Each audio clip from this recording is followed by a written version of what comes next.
You are listening to Futoshi Tachino's Environmental Show. I'm your host, Futoshi Tachino. Today, Tasmania's Spring Bay, home to a seaweed with outsized climate potential. It's called Asparagopsis, and fed in tiny amounts, it can suppress methane formation in a cow's rumen. Trials have shown big reductions, often half or more, especially when diet and dosing are steady.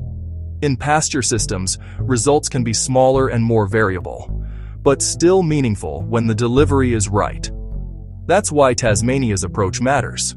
Sea forest produces formats built for grazing herds. Oils, pellets, and lick blocks, not just barn-fed rations. And as the category grows, standards and traceability help turn interesting seaweed into a reliable feed ingredient.